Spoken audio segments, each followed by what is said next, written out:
I don't know how some of y'all do it. We're gonna start out this video first off by saying I get up normally about 7:45 in the morning. I'm supposed to be at work at 8 o'clock. I texted Eddie this morning, told him I was gonna be late, and I had to round up stuff at the house for the race car. I didn't get home from helping John last night until about almost 12:30. It was 12:20, I think, when I finally got home.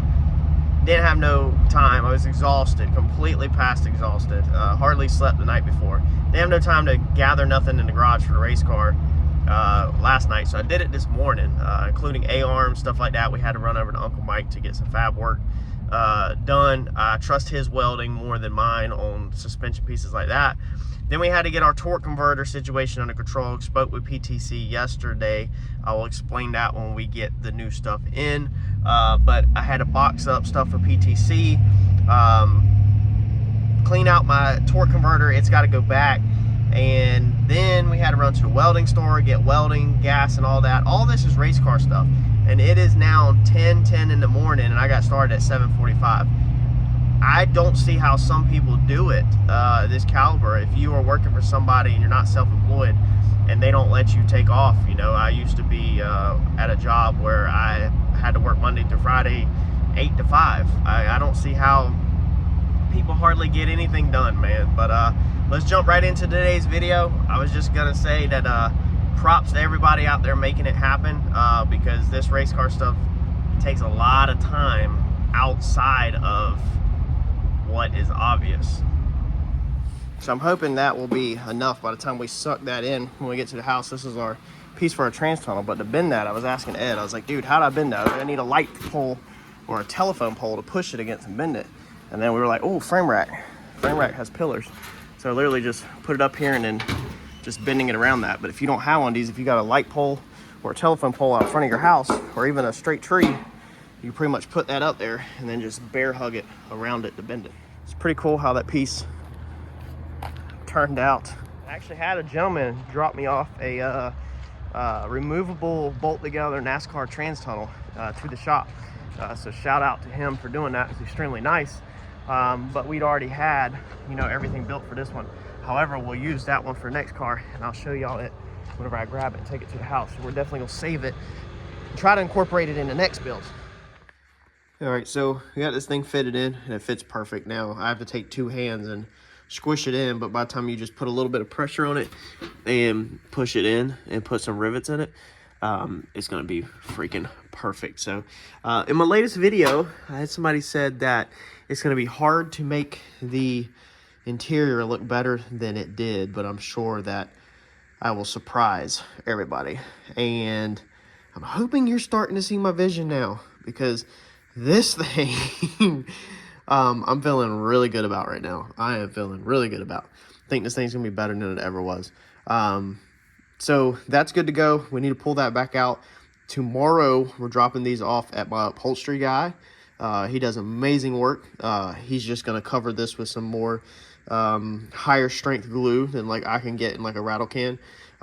Something that will hold up a little bit to the heat or up there in case we develop any, you know, in case it gets a little bit of warm there. I don't think it will. I really don't. I don't think the cars ran long enough at all to develop any heat in the trans tunnel, but it's better to just go ahead and have it, you know, sprayed with some more professional glues than the rattle can DIY stuff that I can get my hands on, or that I normally use. So we get this out, drop it off with him, drop the tunnel off with him, and then when we get it back, then we will rivet that in place, and we will add our holes to that to put our quarter turns back in, and we'll be good to go. All right, making progress, but it is slow. If y'all want to do things the right way, or I'm not even sure if this is the right way. This is not super high end, but if you want to do things where they look decent, you got to take your time. So we got our board mounted up there, and then we started with this one wire right here that runs right here, trying to make it look decent. So we went and did some nut certs with some P-clamps, and we know we're gonna have a bunch of wires running in here with these hoses laid over top of them. So we don't want to just zip tie everything. I mean, we probably could zip tie everything and it would look freaking the same, but I'm just not doing that. So we have it all where it runs up here nice and neat, and then it hits some more P-clamps across the back side. up here, and then it'll go over the trans tunnel somehow. It's going to kind of go to 45, so it'll probably have something across the trans tunnel. But our wire for our Holley comes right here on another P-clamp off of one of the factory bolts in the car, and then it just dives straight over. It is not plugged in because we will be doing more welding, but it does just get plugged in right like that with a fuse right there. This one's just going to snake out the back of the Holley and just shoot straight up to the inputs and outputs board up there. So that's going to eventually be tidied up and P-clamped into the floor, and you know, some odds and ends like that, but we're not going to do it right in a second. And then this wire right here, of course, this is my luck that it runs in front of this bar and over is how we had it running. So that's got to be changed, but I'm not going to hook it right now. Pretty sure it's the last couple big wires that are over there. So we've got to tie in our harness that we extended that come off of our panel over there. So I've just got it laying there. So before I lose my spot, calling it a night for tonight. I really need to get some sleep. I'm so freaking tired. But I'm gonna get that where that wraps around on some more P-clamps, come up that way, hits into the control panel, knock them 3 wires out before I go cutting 3 more wires. That way it's easier to have 3 wires undone than 6. And then we're gonna have to clean this thing up, this raggedy looking piece of crap. I mean, look at that. Dude, that is, I mean, it's just, oh my God. It's just terrible. However, I did this. I'm the one that did this. And then when Chris wired the car, I told him that I already had my wire ran off of my shifter, which is this is my shifter wire right here, and that he could just tie into it. And so that's what he did, is he tied into it just like I told him to do.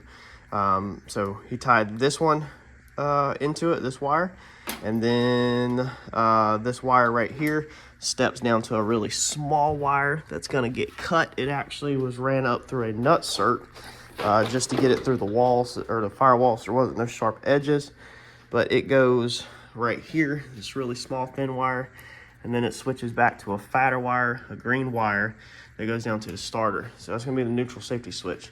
So we're going to cut that whole wire out and just completely clean it up and get rid of this red cable that I had bought long time ago. This is probably 3 years old, this red sheathing, and it's just too fat for what I ran it for. So it kind of lays flat like that and just looks like complete freaking crap. So we're gonna have a nice wire that comes out the backside that I will be making next. And then that just plugs into our air shifter. So that's where we're at. We're gonna be playing with wires, it looks like, this week, off and on, and getting our carpeted trans tunnels in place. So it's gonna be a slow crawl.